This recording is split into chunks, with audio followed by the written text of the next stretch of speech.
Quelles sont les deux alternatives dans les traitements chirurgicaux? D'abord un traitement conservateur, ce qu'on appelle une tumorectomie, c'est-à-dire qu'il y a une maladie dans le sein qui est bien localisée, on prélève cette zone malade et on comble ce trou en utilisant la glande de la mammaire de la patiente.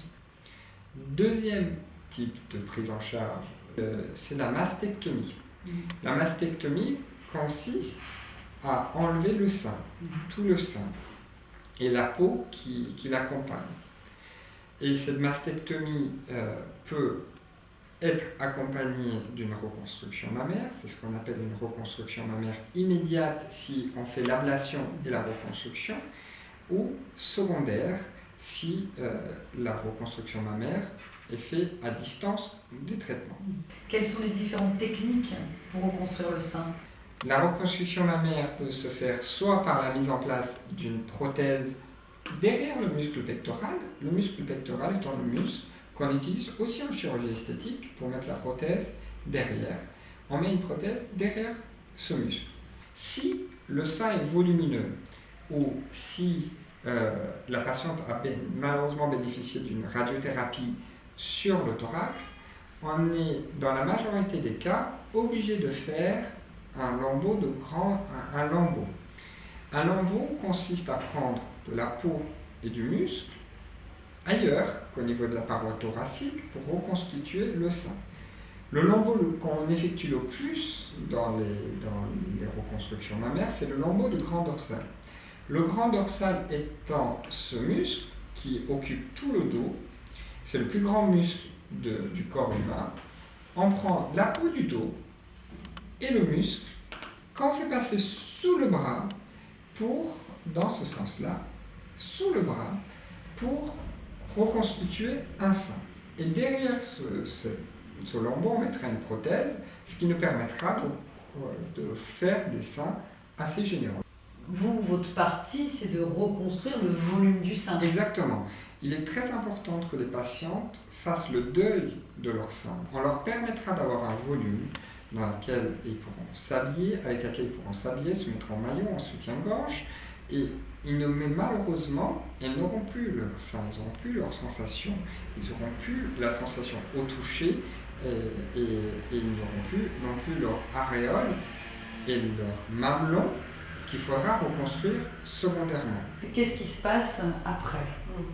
Alors déjà, il faut rappeler aux patientes que c'est une chirurgie qui entraîne plusieurs cicatrices, donc sur le sein notamment, et puis aussi dans le dos. Et la cicatrice est indélébile à vie, qu'elle peut être douloureuse et puis parfois difficile à accepter. Alors en ce qui concerne le suivi, donc, moi je conseille aux patientes d'aller voir leur infirmière un jour sur deux par rapport au suivi du pansement, voir l'évolution de la cicatrice, du processus de cicatrisation de la plaie. Et également de retourner voir leur chirurgien une fois par semaine. D'accord. C'est assez long en fait, c'est une prise en charge assez longue, c'est pas quelque chose et difficile. Longue et difficile, et d'autant plus qu'une cicatrice évolue différemment d'une patiente à l'autre. Notamment par rapport à ses antécédents médicaux, et aussi par rapport à ses habitudes de vie comme le tabagisme qui ralentit la cicatrisation. D'accord, donc le tabac c'est l'une des causes de ralentissement. Voilà. D'accord. Et en termes, est-ce qu'on arrive à dire c'est quoi, 1 mois, 3 mois, 6 mois cet accompagnement? Ça évolue, c'est vraiment différent d'une personne à l'autre. On a vu des patientes, donc il y a des patientes c'est assez rapide. On va dire en 3 semaines de pansement, ça se passe très bien, elles ont une belle plaie, une belle cicatrice à la fin. Par contre, il y en a qui évoluent très mal et on peut les prendre en charge pendant plusieurs mois, 3 mois de suivi. Est-ce que les patientes sont préparées, j'allais dire justement, à vivre ça? Est-ce que d'une certaine manière, la longueur, c'est quand même, vous voulez mettre l'accent dessus, j'imagine. C'est quand même quelque chose d'assez long et contraignant.